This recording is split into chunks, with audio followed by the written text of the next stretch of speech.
Amém, meus irmãos. Então, mais uma vez eu agradeço pelo convite e também pelo tema tão especial. Embora a doutrina da Trindade seja hoje aparentemente aceita sem grandes dificuldades no nosso meio, porque quando a gente fala sobre Trindade, não se discute muito, simplesmente se aceita, todo mundo acredita na Trindade. O que nós percebemos na prática é que existem muitas pessoas que não conhecem o valor dessa doutrina.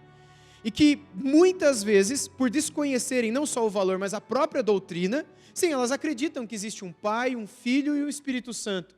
Mas o que isso significa para a vida delas? Que diferença isso deveria fazer na vida delas, por exemplo, de adoração? No passado, essa doutrina era amplamente estudada e até mesmo debatida, até que nossos irmãos de séculos passados chegaram a um consenso, que é o que a gente tem hoje. E aí então a igreja desse tempo mais anterior, começou a deixar de estudar o tema, visto que ele já estava meio que sacralizado para aquelas pessoas daquele tempo.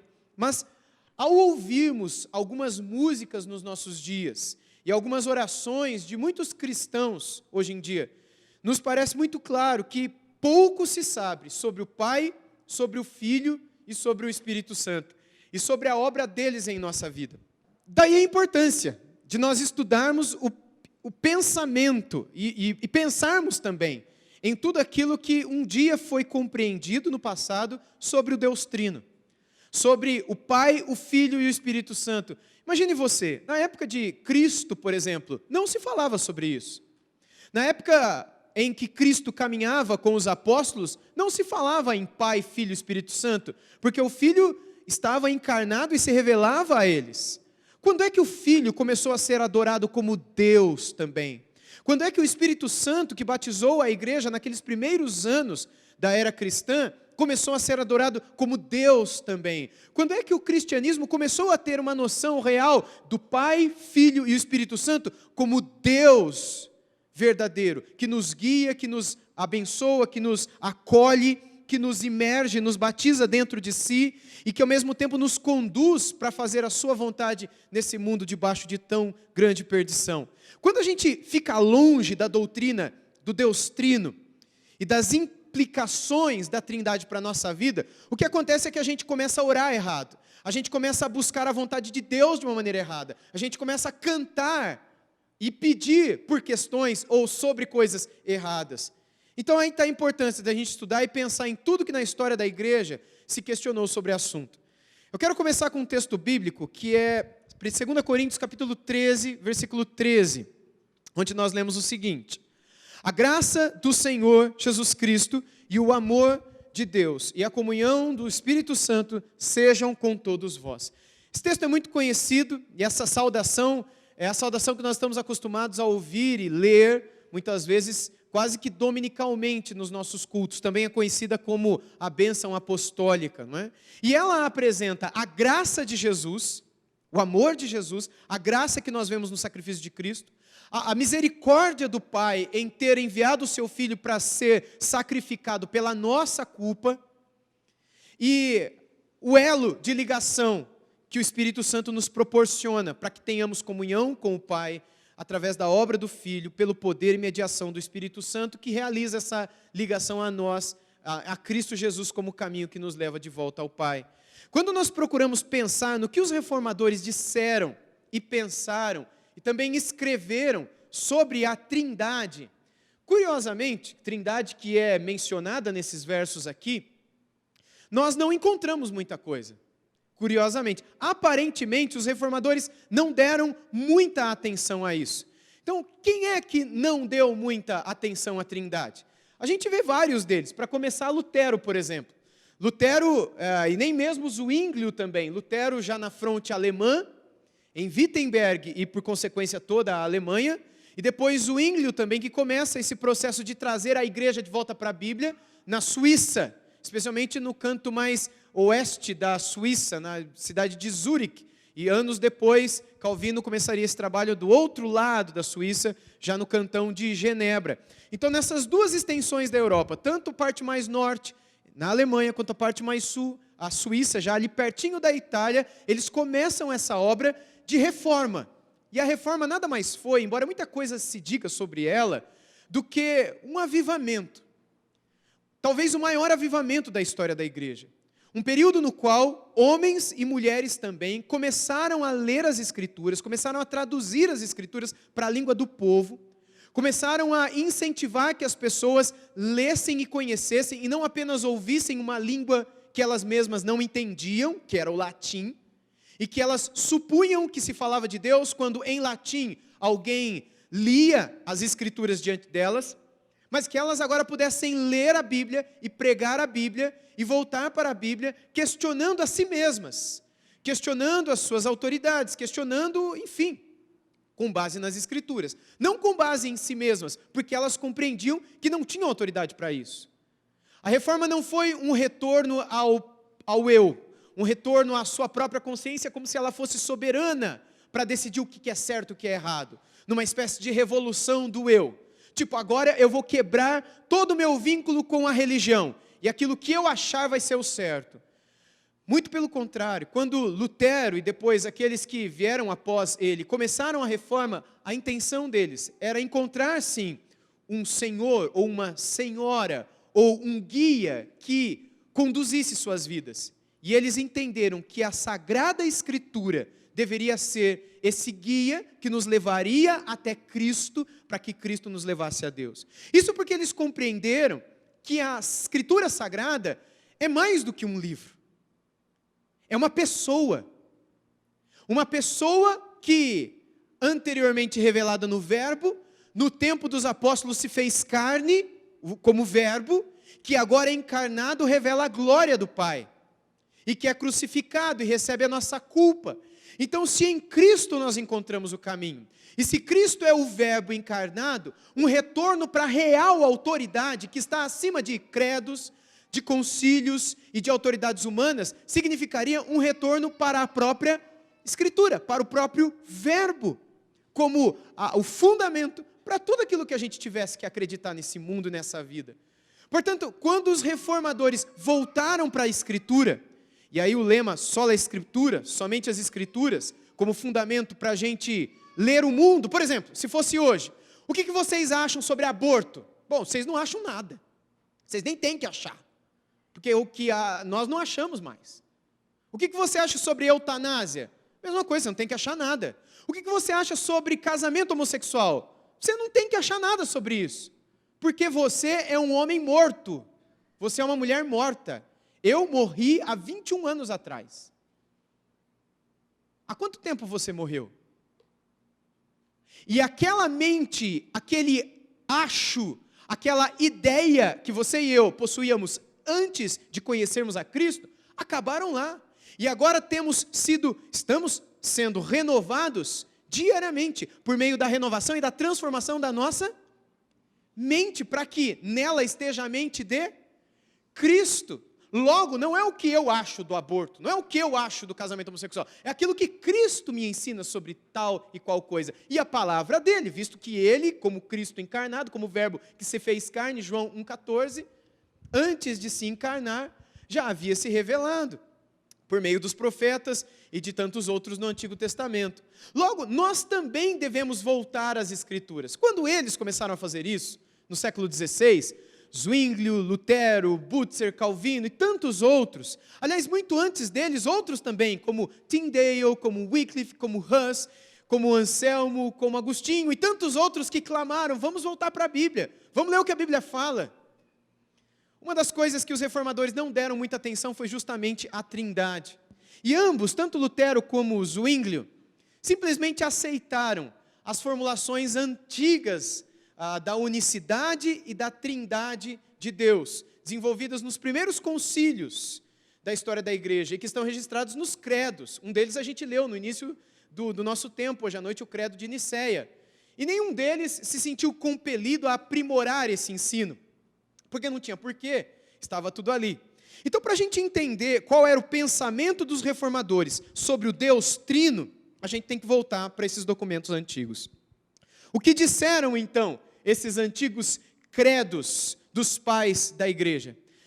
Agora eu quero fazer uma maratona de leitura dos credos aqui com vocês, pelo menos alguns deles. Será uma leitura extensa que eu farei. Vocês vão me acompanhar aqui no Data Show, e aqui a gente vai tentar identificar a teologia da Trindade, para esses homens que viveram nesse tempo. Por exemplo, o Credo dos Apóstolos, que foi descoberto séculos depois da Era dos Apóstolos, e que provavelmente não foi escrito pelos apóstolos, mas é um resumo daquilo que pregaram os apóstolos, e que é, pelos historiadores, tido como do ano 70 até o ano 100, 110 depois de Cristo, mais ou menos. Ou seja, ele é bem antigo, embora foi descoberto alguns séculos após. Nele nós lemos o seguinte: creio em Deus Pai, Todo-Poderoso, Criador dos céus e da terra, creio em Jesus Cristo, seu único Filho, nosso Senhor, qual foi concebido do Espírito Santo, nasceu da Virgem Maria, padeceu sob Pôncio Pilatos, foi crucificado, morto, sepultado, desceu à mansão dos mortos. No terceiro dia ressuscitou dos mortos, subiu aos céus, está assentado à destra de Deus, o Pai onipotente, de onde há de vir para julgar os vivos e os mortos. Creio no Espírito Santo, na Santa Igreja Católica, aqui a catolicidade da igreja, ou a universalidade da igreja, na comunhão dos santos, na remissão dos pecados, na ressurreição do corpo, na vida eterna. Amém. Quando se diz na Santa Igreja Católica, todos entendem isso daqui? Isso não tem nada a ver com a Igreja Católica Apostólica Romana, ok? Tanto é que, quando o Credo dos Apóstolos foi escrito, ainda não existia a instituição Igreja Católica Apostólica Romana, ainda não existia. Quando eles dizem Igreja Católica, eles estão pensando na Igreja Universal, mas que também não é a universal. Você está entendendo? Eles tinham na mente deles o quê? Uma igreja mundial. Ou internacional. Para onde a gente correr, pessoal? Não tem jeito. Mas tudo isso significa católica. Catolicidade, a universalidade. Ou seja, são cristãos do mundo todo, de todos os tempos. Pessoas que em todas as eras confessam a Cristo Jesus como seu único e suficiente Salvador, que se arrependeram dos seus pecados. Pois bem, aqui nós vemos a Trindade. Quando nós caminhamos para o credo niceno, ou niceno-constantinopolitano, como mais adiante ele acaba sendo denominado também, a gente vê a mesma coisa. Creio em um só Deus, Pai onipotente, Criador dos céus e da terra, de todas as coisas visíveis e invisíveis, em um só Senhor, Jesus Cristo, Filho, unigênito de Deus e nascido do Pai, antes de todos os séculos. Agora presta atenção, esses nossos irmãos de quase 1.600, 1.700 anos atrás, gente, esses homens, eles já estão há 1.700 anos no céu adorando a Jesus. A gente está aqui, mas eles escreveram isso. E eles, 300 anos depois de Cristo, escreveram que Cristo era Deus de Deus, luz de luz, Deus verdadeiro de Deus verdadeiro, gerado e não criado ou não feito, consubstancial ao Pai, por quem foram feitas todas as coisas, o qual por amor de nós, homens, e para nossa salvação, desceu dos céus e encarnou pelo Espírito Santo, na Virgem Maria, se fez homem, e foi também crucificado em nosso favor sob Pôncio Pilatos. Padeceu, foi sepultado, terceiro dia ressuscitou, segundo a Escritura, subiu ao céu, está assentado à destra do Pai, virá pela segunda vez em glória, para julgar vivos e mortos, seu reino não terá fim. E agora a terceira pessoa da Trindade, né? Ou a pessoa do Espírito Santo, eu não gosto dessa terminação terceira pessoa, nem bíblica ela não é, mas tudo bem. E no Espírito Santo, porque não existe primeiro, segundo e terceiro, ok? Mas mais para frente a gente fala sobre isso. E no Espírito Santo, Senhor e vivificador, o qual procede do Pai, que juntamente com o Pai e o Filho é adorado e glorificado. Isso, meus irmãos, esse período, 381 depois de Cristo, ainda é considerado o período da igreja primitiva. Ainda é o período no estudo da história da igreja, nós chamamos de igreja antiga, isso que popularmente a gente chama de igreja primitiva, né? Já nesse tempo eles tinham essa concepção, que falou pelos profetas, e na igreja una, santa, universal, católica, né? E apostólica, confesso um só batismo para a remissão de pecados, e espero a ressurreição dos mortos e a vida do século vindouro. Amém. Um pouco mais adiante, cerca de 70 anos depois do credo de Nicéia, nós temos a definição de fé da Calcedônia, o credo de Calcedônia, depois do concílio que lá aconteceu. E veja o que nós lemos desses irmãos do século V. Fiéis aos santos pais, ou seja, fiéis a tudo aquilo que eles escreveram antes de nós. Todos nós, perfeitamente unânimes, ensinamos que se deve confessar um só e mesmo Filho, nosso Senhor Jesus Cristo, perfeito quanto à divindade, perfeito quanto à humanidade, verdadeiro Deus e verdadeiro homem, constando de alma racional e de corpo, consubstancial, a palavrinha homoúcio, ou seja, a mesma substância ao Pai, ou seja, ele não tem diferença nenhuma em termos de essência que o Pai, segundo a divindade, e consubstancial a nós, segundo a humanidade. E em todas as coisas semelhantes a nós, excetuando o pecado, gerado segundo a divindade antes dos séculos pelo Pai, e segundo a humanidade por nós, e para a nossa salvação, gerado da Virgem Maria, Mãe de Deus, Theotokos. Essa concepção da Theotokos, ou Mãe de Deus, não atribui a Maria nada mais do que essa certeza de que nós cremos que ele foi gerado por ela. De que o Espírito Santo desceu sobre ela e com poder fez com que ela concebesse, a fim de que ela fosse mãe do Deus homem. Só isso. E um só e mesmo Cristo, Filho, Senhor unigênito, que se deve confessar, em duas naturezas, humana e divina, não é? Inconfundíveis e imutáveis, inseparáveis e indivisíveis.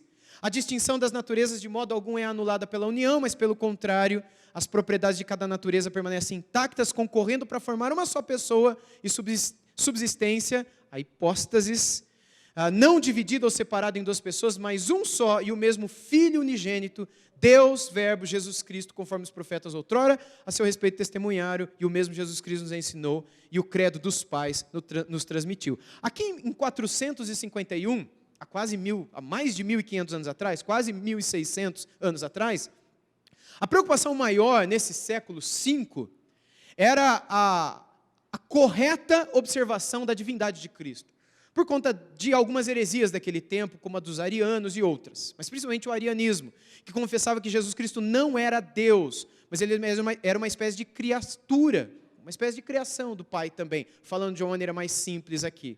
Então havia essa preocupação, mas aqui o Filho é colocado ao lado do Pai. E por fim, mas não menos importante, o credo de Atanásio.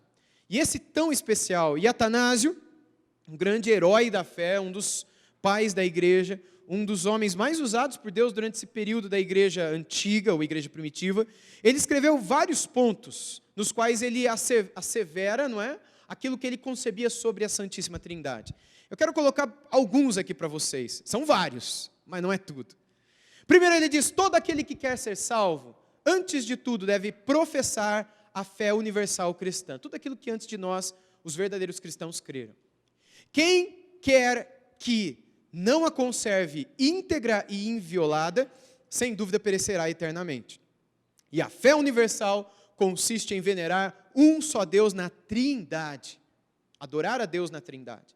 E a Trindade na unidade, sem confundir as pessoas, sem dividir a substância. Ou seja, o que significa Trindade na unidade? O que significa unicidade na Trindade? Significa que é um só Deus, unicidade. Mas nesse um só Deus, subsistem, que é um termo que os reformadores adoravam, não é? Subsistem eternamente o Pai, o Filho e o Espírito Santo. Três pessoas. Três pessoas, mas não três deuses, como Atanásio vai explicar. Mas que subsistem essa trindade eternamente em uma unicidade chamado Deus.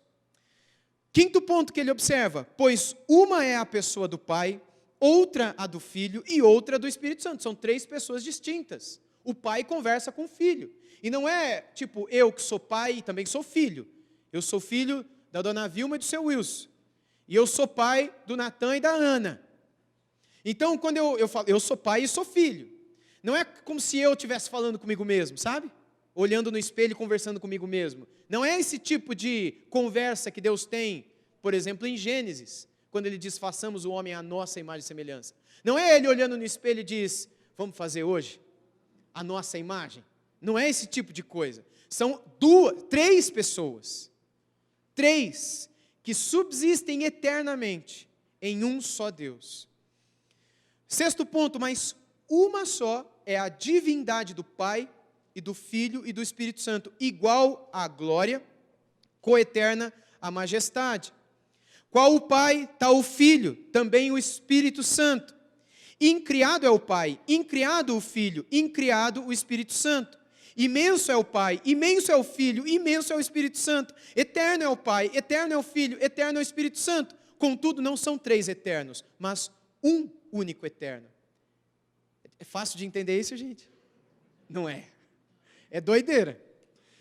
Ponto 12. Como não há 3 incriados, nem 3 imensos, porém um só Deus, incriado e um só Deus imenso, da mesma forma, o Pai é onipotente, o Filho é onipotente e o Espírito é onipotente. Contudo, não há 3 onipotentes, mas um só onipotente. Assim, o Pai é Deus, o Filho é Deus e o Espírito Santo é Deus. Todavia, não há 3 deuses, porém um único Deus. Eu digo para vocês, isso não entra na nossa cabeça.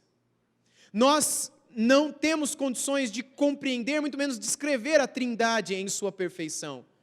Porque Deus, de certo modo, guardou para si a correta compreensão de quem Ele é. E nossa mente, por mais que se desdobre a compreender, jamais chegará, alcançará a perfeição de quem Ele é. Só Ele sabe quem Ele é. Nós podemos tatear e perceber pistas, esboços, caricaturas daquele que se revela a nós, para que nós saibamos na presença de quem estamos. Mas ainda assim ficaremos longe de alcançarmos a plenitude de quem Ele é. Porque se compreendêssemos perfeitamente a sua pessoa, talvez seríamos como Ele. Ou alcançaríamos a maturidade dele. Mas tal como Ele é infinito e a nossa mente finita, nós jamais o compreenderemos perfeitamente. Por isso que tem certas coisas que não batem, dão tilt, né? Começam a falhar na nossa cabeça. 17, como o Pai é Senhor, assim o Filho é Senhor, o Espírito Santo é Senhor. 18º ponto de Atanásio em seu credo. Entretanto, não são 3 senhores, porém um só Senhor. Não existem outros senhores. Não existem outras senhoras. Há um só Senhor nos céus e na terra. 19º ponto de Santo Atanásio, como o catolicismo romano e também a igreja ortodoxa russa e grega e outras tradições cristãs o chamam, não é? Porque assim como pela verdade cristã somos obrigados a confessar que cada pessoa, tomada em separado, é Deus e Senhor, assim também estamos proibidos pela religião católica, ou seja, a religião universal, ou mundial, ou internacional, ou enfim, global, não existe ainda, né? Mas aí fica meio esquisito, global, né? Enfim, de dizer que são 3 deuses, ou 3 senhores. Perceba como que naquele tempo, igreja antiga ainda, primeiros séculos do cristianismo, o bispo Atanásio, chamado hoje de Santo Atanásio, compreendia de que jamais a igreja poderia chamar a outro de Senhor ou Senhora, senão a Jesus Cristo somente. E ele continua, ponto 20. O Pai por ninguém foi feito, nem criado, nem gerado. 21º, o Filho é só do Pai, não feito, nem criado, mas gerado. E aqui, pessoal, eles descrevem, mas nem mesmo eles entendem o que significa que é criado, mas que não é criado, mas é gerado. Lendo vários estudiosos e comentaristas desses credos antigos, eles mesmos descrevem que eles colocavam isso para tentar, mas nem eles mesmos entendiam direito o que eles escreviam. Por exemplo, quando você diz que algo é gerado na eternidade, o que isso significa? Primeiro, o que é a eternidade? A eternidade é a ausência completa de tempo. Para dar um pouquinho mais de informação para a mente dos irmãos aqui. O que é o tempo? O tempo é a criação de Deus. Quando Deus criou esse mundo, Ele criou o espaço e o tempo. O tempo não é uma coisa aleatória, o tempo é criação. Como Deus criou a jabuticabeira e o pernilongo e a lagartixa, Ele criou o tempo. Tanto é que quando Jesus voltar, esse mundo será desfeito e o tempo será desfeito. Foi Albert Einstein que criou a teoria da relatividade geral e especial, dentro da qual concebe-se que o tempo é uma criação. E o espaço-tempo está ligado, não vamos entrar nesse assunto aqui, até porque eu não tenho autoridade para dizer isso. Mas é impressionante nós refletirmos sobre o ponto que, antes da criação do tempo, não há tempo. E quando não há tempo, quando você fala de uma coisa criada, você fala de uma coisa que sempre existiu. Porque se não há tempo, não pode ter um início e não pode ter um fim. Não existe tempo. Tempo só existe dentro daquele espaço no qual nós podemos ter um início, meio e fim. Por isso temos tempo. Temos o ontem, temos amanhã. Mas na eternidade não existirá o tempo. Deus destruirá o tempo. É por isso que aquele que morrer sem Cristo, ele vai para o inferno, diz as Escrituras. Por quanto tempo? Não tem tempo. Você está entendendo? Aquele que diz, não, pode ser que depois de um tempo, mas peraí, Deus vai criar um outro tempo lá? Porque o tempo está ligado com o espaço, está ligado com a matéria, está ligado com o que Deus criou nesse universo que nós conhecemos. Desfeito o universo conhecido e presentes em um novo céu e uma nova terra, onde o tempo não existe, se você foi sem Cristo, você está perdido para sempre. Porque não haverá um fim para o tempo. Quando ele diz então que Jesus é gerado na eternidade, simplesmente isso quer dizer que eles não fazem a menor ideia do que isso significa. Mas simplesmente que ele é eterno, porque nada pode ser gerado na eternidade. Mas quer dizer também que ele procede do Pai, no tempo, vindo do Pai. E significa também que ele é herdeiro do Pai, porque é a ideia daquele que é o primogênito. Como, por exemplo, quando Paulo descreve aos Colossenses que Cristo é o primogênito de toda a criação, o que Paulo quer dizer com isso? Que ele é o herdeiro de toda a criação. Primogênito não significa necessariamente aquele que primeiro nasce. Vocês lembram de Esaú e Jacó? Você lembra que podia se vender o direito de primogenitura? Porque o que valia não era quem nasceu primeiro, foi fulano ou foi ciclano. O que valia, no final das contas, era a herança que a primogenitura deixava para aquela pessoa. Quando as Escrituras dizem que Cristo é o primogênito, isso significa que ele é o dono de tudo, ele é o herdeiro de todas as coisas que foram criadas. Bem, continuando, no ponto 22, Atanásio escreveu: o Espírito Santo é do Pai e do Filho, não feito, nem criado, nem gerado, mas procedente. Tentando explicar um pouquinho mais. E ele continua: há, portanto, um único Pai, não três pais. Um único Filho, não três filhos. Um único Espírito, não três espíritos. E nesta trindade, nada é anterior ou posterior, nada maior ou menor. Por isso, nunca eles usaram a terminação primeira pessoa, segunda pessoa, terceira pessoa da trindade. Compreende? E eles continuam: porém, todas as três pessoas são coeternas e iguais entre si, de modo que tudo, conforme já ficou dito acima, deve ser venerada a trindade na unidade, e a unidade, um só Deus, na trindade. 26, portanto, quem quer salvar-se deve pensar assim a respeito da trindade. Só mais um. Mas para a salvação eterna também é necessário crer fielmente na encarnação de nosso Senhor Jesus Cristo. E aí então, pessoal, a partir do verso 28, do ponto 28, e vários outros que se seguem, Atanásio passa a falar da importância de Cristo somente para a salvação. Isso é a igreja antiga. Ele começa a descrever, depois de expor a trindade em 27 pontos, 27 teses, simples frases, que resumem o seu pensamento sobre a importância e o valor da trindade, ele começa a descrever Cristo como suficiente para a nossa salvação e para a nossa adoração ao Pai e para a nossa vida nesse mundo. Portanto, para muitos reformadores, esse pensamento não deveria ser alterado. Eles iam mudar o quê? Quando eles olham para aquilo que foram os grandes credos da cristandade, as grandes confissões de fé, os documentos que a igreja sempre abraçou como uma espécie de resumo daquilo que as Escrituras dizem sobre o Pai, o Filho e o Espírito Santo, sobre a nossa salvação, eles entenderam que não deveriam mudar. E assim foi com a maioria dos reformadores. Menos um. Porém, quando nós pensamos em Calvino, nós temos que pensar no Calvino de início de carreira. Não sei porque alguns riram, mas tudo bem, vamos lá. Calvino no início de carreira, ele seguiu esse modelo, meus irmãos.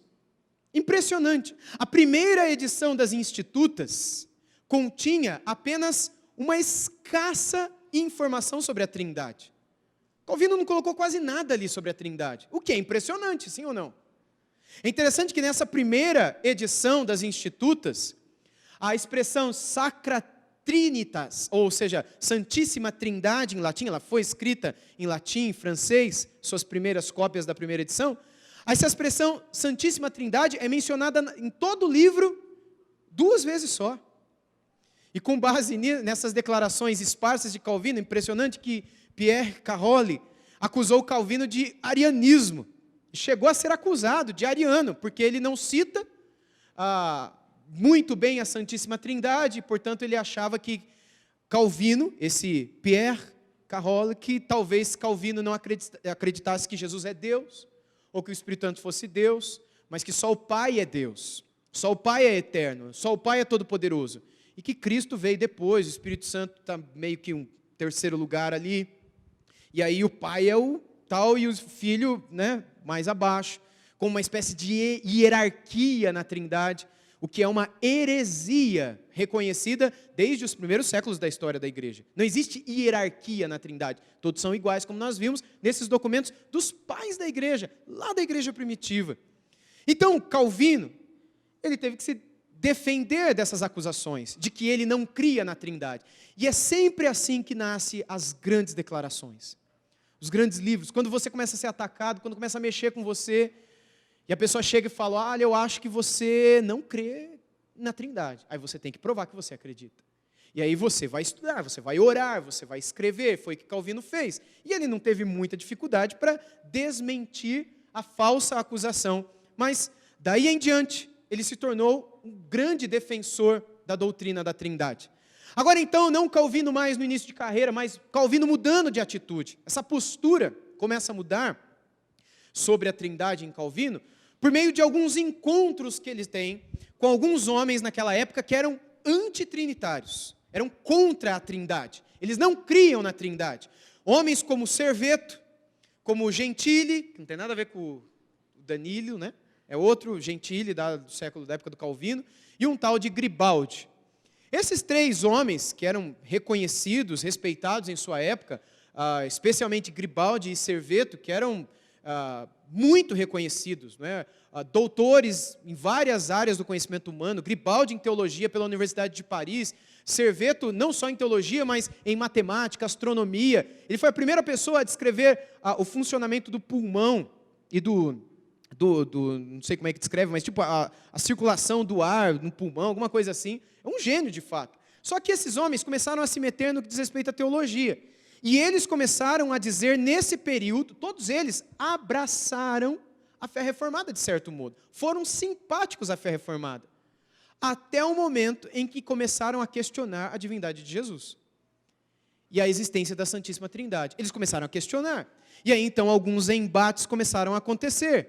Gribaldi, que foi um advogado, não é, paduano, que disseminou livremente suas dúvidas sobre a Trindade na cidade de Genebra. Ele vivia ali junto com Calvino. Só que ele vivia mais com alguns refugiados italianos, ou pessoas de fala italiana, que viviam em Genebra como refugiados. E ele começou a disseminar isso ali. E devido à instigação de Calvino, Gribaldi acabou sendo expulso da cidade, ou banido da cidade, e a sentença do Conselho de Genebra, Calvino não era genebrino, nem suíço ele era francês, de Noyon, então ele não tinha autoridade para nada, mas ele poderia dizer, olha, o que ele está falando é errado, está em desacordo com a nossa fé. E por conta disso, Gribaldi foi banido da cidade em 1557, por minar e perverter o principal artigo de nossa fé. E ele está falando aqui sobre Trindade, aqui ele já começa a dialogar. Isso em 1557, meus irmãos. Um outro homem dessa lista, que é o Serveto, 4 anos antes, pelo mesmo crime, ele acabou encontrando, no dia 27 de outubro de 1553, com 42 anos de idade, Serveto encontrou, 4 anos antes de Gribaldi ser expulso de Genebra, ele encontrou um destino pior do que o exílio. Ele foi queimado vivo na fogueira, por ordem do Conselho de Genebra, que diante da acusação de ele não crer na Santíssima Trindade, acusação que parte de Calvino, que era o pastor da cidade, e deveria acusar sempre que heresias estivessem sendo pregadas na cidade, o conselho da cidade, o Conselho de Genebra, conselho formado por suíços, delibera pela pena de morte diante desse homem, e ele é levado à fogueira. Muita gente acusa Calvino de ter mandado, de ter queimado ele. Calvino, ele não poderia ter feito isso, porque ele não era suíço, ele não era genebrino, ele não tinha autoridade para isso. Mas ele tinha autoridade para dizer quem estava em acordo ou desacordo com a Sagrada Escritura. E esse foi o fim que Serveto teve. Já em suas Institutas, Calvino certa vez escreveu o seguinte, ele provou, não é, ser impecavelmente ortodoxo em suas próprias formulações trinitárias ou sobre a Trindade. Veja essa afirmação do Calvino. Quando professamos crer em um só e único Deus, pelo termo Deus, entende-se uma essência única e simples, em que compreendemos três pessoas ou hipóstases. Ou seja, a gente deve perguntar se Calvino, ao adotar essa definição clássica de Deus, será que ele não estaria, como Timothy George questionou num dos livros dele sobre a teologia dos reformadores, as suas próprias concepções? Porque Calvino, para vocês entenderem o que eu estou querendo dizer, ele era contra usar qualquer terminologia que não fosse bíblica. Por exemplo, Calvino jamais usaria a terminologia trindade. A gente encontra esse termo na Bíblia? Não, então para Calvino a gente não podia usar esse termo. A gente encontra pessoas da trindade? Também não, então para Calvino a gente também não poderia usar.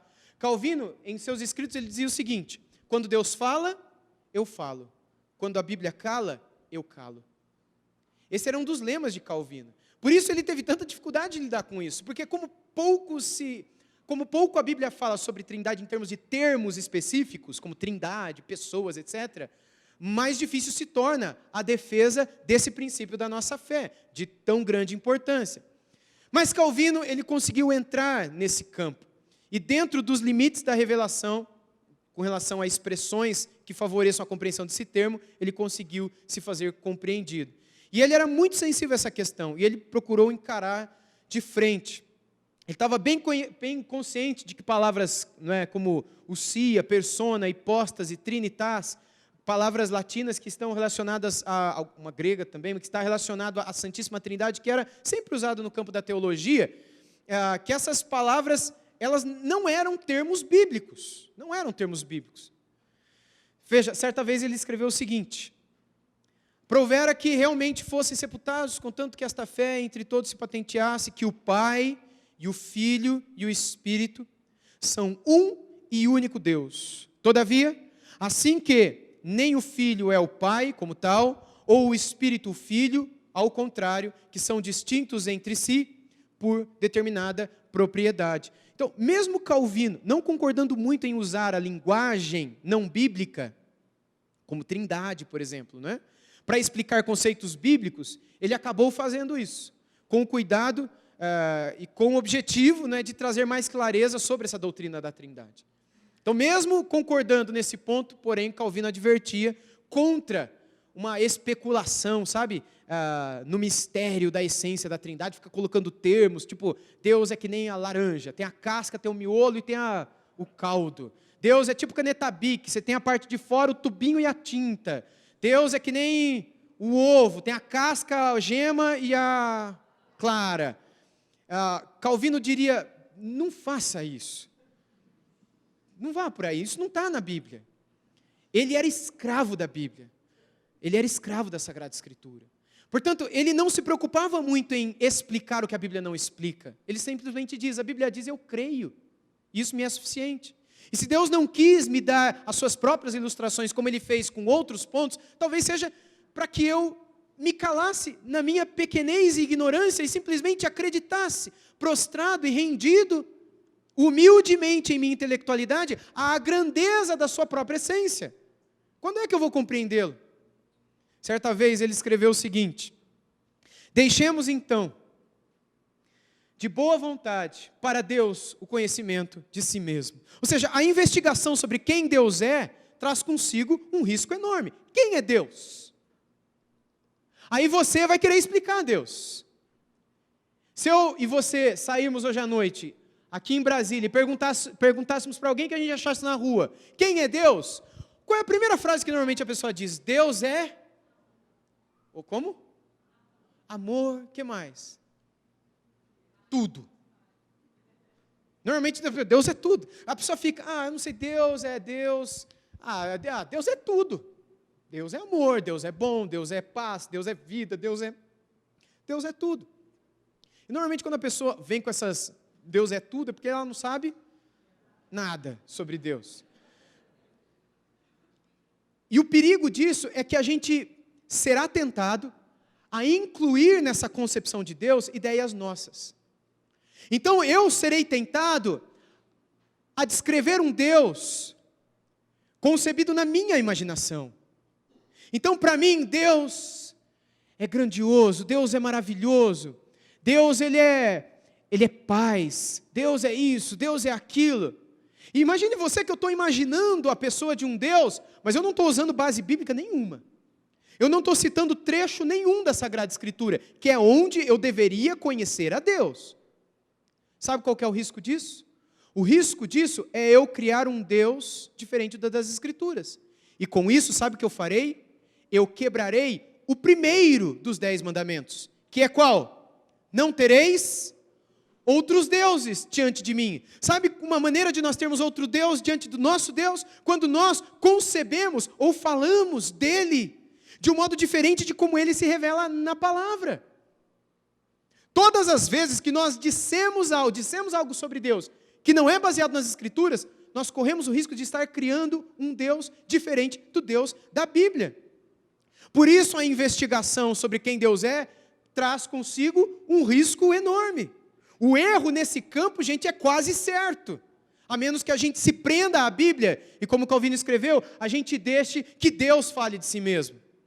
E deixemos então de boa vontade para Deus o conhecimento de si mesmo. Ou seja, se nós não conseguimos entender o Pai, o Filho e o Espírito Santo, porque Deus não quis nolo revelar em perfeição quem Ele é na Santíssima Trindade, é porque Ele quer guardar para si o conhecimento de si mesmo.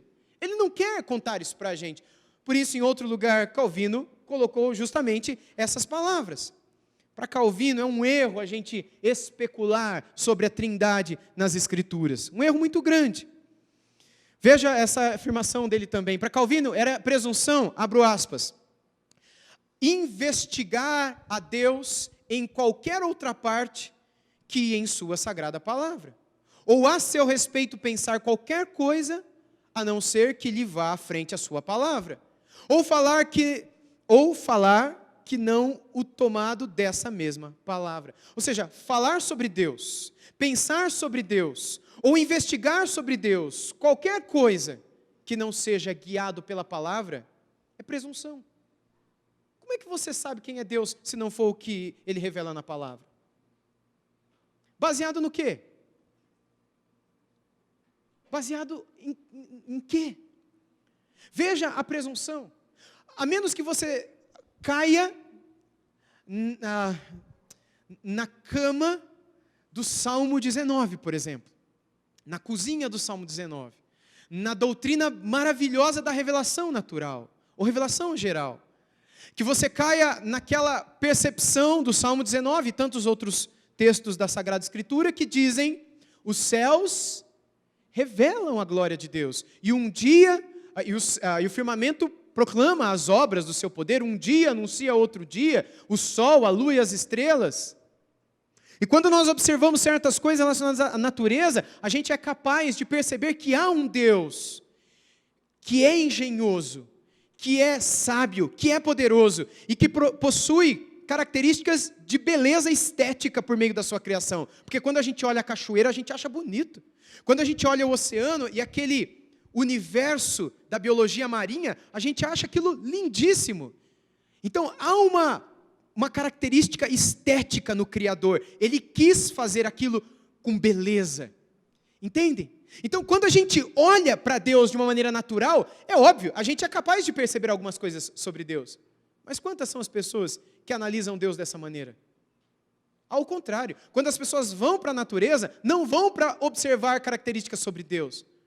Vão para procurar conhecer a natureza pura e simplesmente, baseados num naturalismo que exclui Deus e que acredita que tudo é fruto de uma explosão ou do acaso e que as coisas vêm acontecendo aleatoriamente e que a beleza que a gente vê por aí é fruto do caos, é fruto simplesmente de uma improbabilidade e é fruto de uma casualidade. Aconteceu, por isso que é bonito, mas não era para ser. Meus irmãos, a Bíblia é a única capaz de nos conduzir para o conhecimento de quem é o Pai, o Filho e o Espírito Santo. Existem algumas bases bíblicas que são usadas para tentar provar a Trindade. Como, por exemplo, textos provas muito usados. A forma plural de Deus, não é? Lá em Gênesis 1, todas as vezes que a palavra Elohim é mencionada, não é? Bereshit bara Elohim, no princípio criou Deus. Você sabe que essa palavra Elohim, ela é plural. É um plural majestoso, ou majestático, como os hebraístas gostam de chamar, mas ela é plural. Então, é mais do que um único ser. Também a tríplice,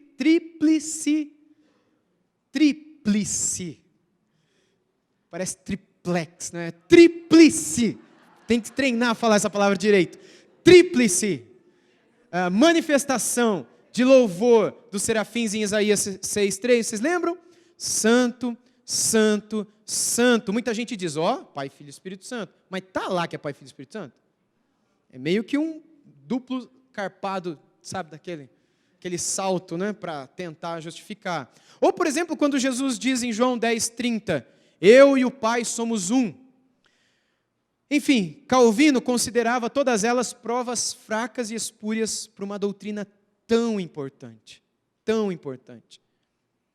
Eu citei ele aqui agora há pouco, Timothy George, em seu livro Teologia dos Reformadores, que nesse assunto que a gente está abordando hoje à noite aqui, sobre o pensamento, é um dos melhores, se não o melhor livro que trata sobre o assunto. Teologia dos Reformadores. Ele escreveu certa vez o seguinte, nesse livro. Os que negavam a doutrina da Trindade, certamente tocavam num nervo sensório de Calvino. Ele os chamou de serpentes traiçoeiras, gagos, velhacos, certas pessoas frenéticas como Serveto e os seus, que conspiravam em engodos e absurdos vis. Agora, por que a Trindade era tão importante assim para Calvino e também para Lutero e para todos os reformadores? Como a gente viu, Calvino não estava interessado nas minúcias, não é, da teologia abstrata, tipo ficar sentado numa varanda, olhando para o céu, ficar elucubrando, pensando na Trindade, como se isso não tivesse relação prática com o dia a dia. Calvino era pastor numa comunidade praticamente rural, naquela Genebra que era composta de pessoas que trabalhavam na roça. Era quase que uma aldeia a Genebra da época de Calvino. Não era uma cidade como ela é hoje. Era um grupo minúsculo de pessoas que moravam ali. E a maioria delas trabalhava no campo. Quando essas pessoas vinham para aprender, vocês acham que essas pessoas queriam? Muitas delas nem ler sabiam. Você acha que Calvino ficava elucubrando, sabe, viajando na maionese com essas pessoas? Ele era prático. E o objetivo principal dele não era ficar abstraindo em teologia por meio de minúcias metafísicas ou sobrenaturais sobre o assunto. Ele não estava pensando na Trindade por conta dessas coisas, dessa teoria só. Ele nem estava ligado a ficar estudando terminologias. O foco dele era entender o que a falta de fé na Trindade poderia trazer no povo de Deus. Ou a má compreensão sobre a Trindade poderia causar no povo de Deus. Como Timothy George também acertou, ele disse o seguinte: a Trindade era crucial, porque era um testemunho da divindade de Jesus Cristo. E assim, da certeza de salvação obtida por Ele. Então, se eu, Serveto, se eu, Gribaldi, se eu, Gentili, se eu, qualquer herege do século XVI, que circundo aquele cantão de Genebra, na Suíça, Itália, França, sul da Alemanha, aquela região, eu começo a questionar a Trindade, já acende uma luz vermelha na cabeça desses reformadores. Ele está questionando a Trindade, qual é a consequência disso? A consequência é que, imediatamente, eles deixarão de crer na divindade de Cristo, estão questionando a Trindade, questionarão a divindade de Cristo, questionarão a divindade de Cristo, questionarão a salvação. Porque a nossa salvação depende da divindade de Cristo. Porque para que o sacrifício de Cristo na cruz tenha efeito, é necessário que Ele seja Deus. Porque nós quebramos a lei de Deus. E para que nós pagássemos diante da lei de Deus, era necessário que fôssemos deuses, o que nunca fomos nem jamais seremos. Seria a mesma coisa, com uma ilustração aqui simples, mas para tentar ajudar na compreensão. Tem zoológico aqui, não tem, na cidade? Imagina que nós fôssemos ao zoológico amanhã à tarde. E aí no zoológico eu levasse a minha filha de 9 anos. E aí caminhando pelo zoológico, ela viu o macaco, gostou do macaco, e aí ela chegou perto. E o macaquinho, ela distraidamente, o macaquinho pegou o cabelo dela, e aí ela pediu socorro, mas eu cheguei e não consegui soltar, e o macaquinho começou a bater a cabeça dela na grade, assim. E começou a errar, abriu a cabeça dela, ela caiu morta no chão. Imagina. Aí o que vai acontecer? Esse macaquinho ele vai ser preso. Ele vai ter direito a um advogado, vai ser levado a um tribunal, e pode ser... Vai isso acontecer com ele? Por que não? Porque ele não possui a nossa natureza. Logo, ele não responde pelos crimes que ele comete, porque ele é de outra natureza. Ou um pitbull, ou qualquer outro cachorro, que, maltratado pelo dono, ele sai na rua, e aí com fúria ele pega uma criança também e mata aquela criança. Aí vem algumas autoridades, vêm e sacrificam aquele animal. Por que não prendem aquele animal? Porque ele não pode pagar pelo crime cometido. Pode? Não pode pagar, porque ele pertence a uma outra natureza. Por que nós também não podemos pagar quando quebramos a lei de Deus? Porque não é a nossa lei, é a lei dele. Ele criou a sua própria lei e nos colocou debaixo dela. Quando nós quebramos a lei de Deus, meus irmãos, nós somos como um macaco que matou a criança no zoológico. A consequência disso é o sacrifício. Em que tempo? Na eternidade. A menos que, se eu sou o dono daquele cachorro, ou alguma espécie de autoridade, sim. Obrigado, meu irmão. Uma espécie de autoridade, então o que eu faria? Eu diria para aquele policial o seguinte, que pegou o meu cachorro que matou uma criança na rua. Eu dissesse o seguinte, olha, não, me mata no lugar dele. Ou se eu tivesse poder, eu me transformasse em um cachorro. Ou eu me transformasse num macaco. E aí eu olhasse para aquela autoridade e dissesse, não, livra a ele. E pode matar a mim. Me sacrifica no lugar dele para que ele não precise ser sacrificado. Ele não sabe o que ele fez. Ele não tem noção do que ele está fazendo. Vocês entendem? Foi o que Cristo fez em nosso lugar. Porque ele podia, diante de Deus, pagar por aquilo que ele fez. Quando ele esteve na cruz, ele tomou, ou na expressão de João, ele atraiu, ele magnetizou, ele carregou sobre si a nossa culpa e as nossas transgressões ele levou sobre si na cruz. E quando a ira do Pai é derramada sobre ele, ali é Deus com Deus. Vocês estão entendendo? Ali o Filho paga diante do Pai por aquilo que fez. Quando eu questiono a divindade do Filho e digo que ele é apenas uma criatura, com isso, consequentemente eu digo, ele não serve para ser meu Salvador. Ele não serve para ser sacrificado. Ele também precisa de um Deus que morra por ele. É nesse sentido que Calvino e Atanásio e os demais reformadores se apegam ferozmente à doutrina da Trindade. O propósito do trinitarismo de Calvino, ou da doutrina da Trindade para Calvino, como de Atanásio, era soteriológico. Então, aqui, o credo de Atanásio, mais as institutas de Calvino, qual é o objetivo disso? Soteriologia, a nossa salvação. Como é que a gente se salva? Por que Atanásio, cerca de 1000 anos antes de Calvino nascer, 1000 anos antes, cerca de, Atanásio vai dizer que é importante que a gente creia na Trindade, porque senão isso vai ter consequências para a nossa salvação. E agora os reformadores também. Então ele queria salvaguardar a mensagem bíblica de que Deus se manifestou em carne, contra as interpretações falsas, como a de Serveto, por exemplo, que dizia que ele mistura, não é, em si mesmo com as criaturas, tanto o Filho de Deus quanto o Espírito, ou seja, o Filho é criatura, o Espírito é criatura, mas não Deus também.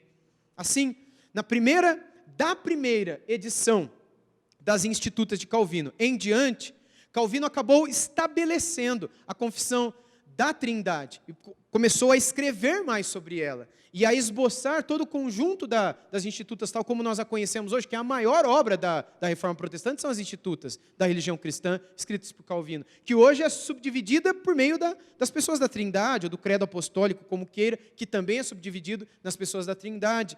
Ele acabou estabelecendo a confissão da Trindade num contexto litúrgico, como a gente chama, ou seja, ele tem que ser adorado, ele tem que ser lembrado na adoração pública, e também na invocação no batismo. E aqui eu já caminho para a parte final da nossa reflexão, do nosso estudo, mostrando para vocês como eles, no batismo, eles acabavam tendo uma compreensão trinitária também. O batismo no nome do Pai, do Filho e do Espírito Santo testemunhava tanto a unidade como a trindade de Deus. As distinções dentro da divindade eram vistas nas características particularizadoras de cada pessoa. Por exemplo, quando a gente pensa na misericórdia do Pai, misericórdia gratuita do Pai, que enviou o seu Filho, e então, mediante o sacrifício da morte do seu Filho, o Espírito Santo, purificando e regenerando, tornando-nos participantes dos benefícios do Filho. No batismo, um só Senhor, invoca-se o Pai, o Filho e o Espírito Santo. A graça de Jesus Cristo, o amor de Deus Pai e a comunhão do Espírito Santo, exemplificados em um só ato, reconhecido no batismo. Então, para que ninguém pensasse que os cristãos adorassem três deuses, a própria unicidade do batismo apontava para a unidade essencial das três pessoas divinas. O Pai, o Filho e o Espírito Santo, um só batismo, que é santificado pelo nome Trino. Eu não batizo em nome do Pai, batizo em nome do Filho, batizo em nome do Espírito.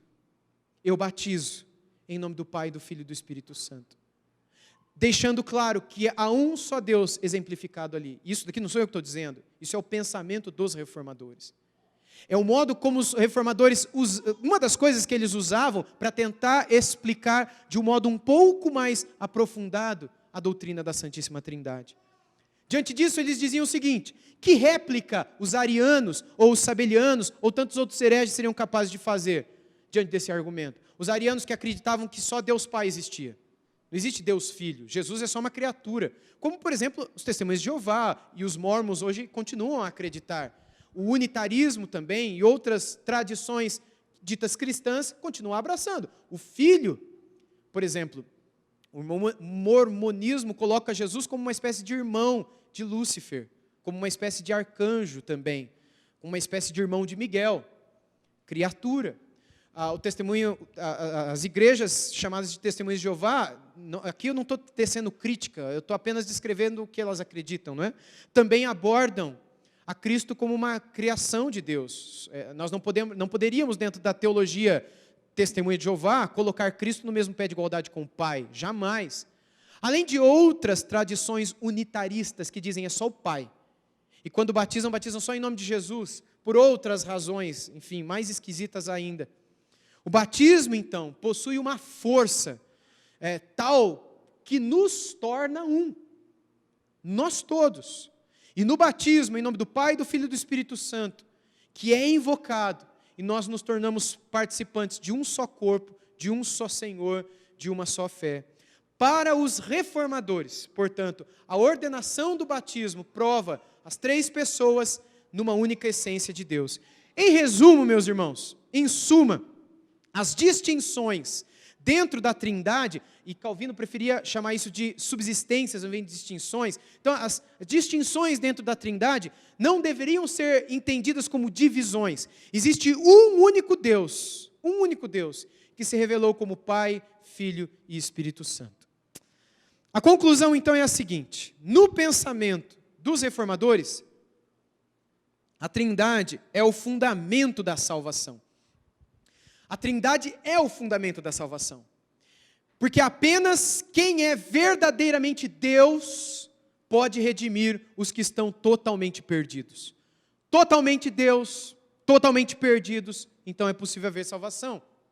Na liturgia do batismo e na doxologia, ou nos credos na história da igreja, a fé na Trindade sempre foi confessada.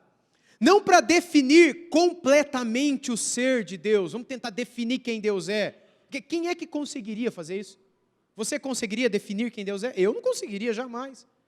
Mas apenas para não ficarmos em silêncio diante do mistério da sua presença.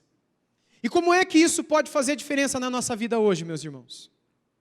Como é que o conhecimento do Deus Trino, do pensamento trinitário, pode fazer diferença, assim como fez na época dos reformadores, há 500 anos atrás, e também na época da igreja antiga, há quase 2000 anos atrás. Meus irmãos, pode fazer diferença sim, pode fazer diferença em nossa adoração, focando no Pai, Filho, no Espírito Santo, e não em nós. Quando nós temos, por exemplo, pessoas que adoram, canções, por exemplo, que focam no homem, em mim, me dá, me devolve, faz isso comigo, eu, mim, sempre na primeira pessoa do singular, meus irmãos, isso não é adoração. O conhecimento da Santíssima Trindade nos mostra que adoração significa falar do Pai, do Filho e do Espírito Santo. Isso não significa que você não possa falar de si para Deus, mas o nome disso é petição, súplica, ação de graças. Você está falando de si, está agradecendo, mas não adoração. Quando você adora a Deus, você fala de Deus, você não fala de você. Quando você vai adorar a Deus, não é para falar do que você precisa, não é para falar do que você quer. Adorar, as expressões grega e hebraica de adoração estão relacionadas à palavra elogio em português. Elogio. Como, por exemplo, quando eu chego para minha esposa e elogio ela, isso significa simplesmente descrever características dela. Quando eu chego para o pastor Michel e elogio o pastor Michel, quando eu chego para a Faculdade Teológica Reformada de Brasília e elogio a faculdade aqui, isso não significa que eu quero alguma coisa, que eu estou pedindo. Elogiar, meus irmãos, é simplesmente descrever características que me encantam. Isso é elogio, senão é um falso elogio, concorda comigo? Quando eu estou adorando a Deus, pedindo coisa para Ele, é uma falsa adoração. Adoração é focar quem é o Pai, quem é o Filho, quem é o Espírito Santo e descrevê-lo em elogios, em deslumbres, em amor. Então isso muda a nossa adoração. Agora, isso pode fazer diferença também nas nossas orações. Quando a gente busca saber a vontade do Pai, do Filho e do Espírito, para vivê-la, a vontade dele, e assim sermos felizes. A oração transforma a nós e não a Deus. Quando eu não sei direito sobre a Trindade, eu acho que a oração muda Deus. Quando eu não conheço bem a doutrina da Trindade, veja, eu posso até acreditar, mas se eu não conheço com profundidade, eu sou tentado a achar que a minha oração é capaz de mover a mão daquele que move o mundo. Já ouviu essa frase? Quem que é o soberano nessa frase? A minha oração, a minha oração move a mão daquele que move o mundo. Eu sou o cara. Se eu movo a mão de Deus, se eu sou capaz de... Toda a autoridade está em mim. A chave do poder do esposo que ora está na minha mão. Eu tenho o poder, eu tenho a força. Meus irmãos, uma correta compreensão da doutrina da Trindade me ensina a orar. E me ensina também que a oração, ela me muda, me transforma, e não a Deus. Pode ser que Deus responda às minhas orações à luz daquilo que eu pedi a Ele, mas isso não significa que Ele mudou de ideia porque eu falei com Ele. Enfim, também muda os nossos estudos. Compreender corretamente a Santíssima Trindade muda em nossos estudos, fazendo com que nos interessemos mais com a majestade desse Deus revelado em três pessoas, do que em sermos, como sermos abençoados. Tipo, você vai estudar, você vai comprar um livro, que livro você vai ler? Você vai comprar um livro sobre quem é Deus ou sobre como orar para ser abençoado? Você quer ler um livro sobre conhecer mais sobre a pessoa do Espírito Santo, ou você quer comprar um livro sobre como enriquecer e prosperar diante do Senhor? 7 leis da vitória espiritual, alguma coisa dessas, enfim, dessas coisas que hoje tanto vendem. O que vende? O que vende, pessoal, é justamente isso. Hoje todo mundo acredita na Trindade, mas será que nós precisaríamos revisitar essa doutrina, como fizeram os reformadores, para que os nossos estudos fossem transformados e aprendêssemos a buscar a Deus mais por causa de Deus do que por causa daquilo que Ele nos dá? A fim de que amássemos mais a Ele por quem Ele é do que por aquilo que Ele nos dá? Hoje muita gente busca a Deus pelo que Deus dá e não pelo que Deus é, por não conhecerem bem o Deus Trino. E eu concluo dizendo que isso pode fazer diferença na nossa vida, em nossa comunhão, porque a Santíssima Trindade nos mostrará o valor de vivermos em uma comunidade de amor, visto que ela é, desde a eternidade, em si mesma, uma comunidade de amor, que subsiste eternamente em 3 pessoas, o Pai, o Filho e o Espírito Santo. Quando conhecermos mais a maravilhosa doutrina da Santíssima Trindade, veremos que quando Ele nos criou, Ele nos criou para vivermos em comunidade. Não existirá mais desigrejados. Não existirá mais egoísmo ou amor exagerado de si mesmo. Mas haverá entrega, haverá comunhão, haverá equilíbrio. É fácil isso? Não é. Mas eu convido vocês a fazerem a oração que Martinho Lutero fez diante dos seus algozes na dieta de Worms, quando ele foi, por fim, excomungado. Que Deus nos ajude. Que Deus nos ajude, que essa seja a nossa oração, para que nos esforcemos no estudo cada vez mais profundo do Deus Trino, para que esse conhecimento maravilhoso de quem é o nosso Deus possa fazer diferença na nossa comunhão, possa fazer diferença nos nossos estudos, possa fazer diferença na nossa oração, possa fazer diferença em toda a nossa vida, para a nossa alegria e para a glória do Pai, do Filho e do Espírito Santo. Amém?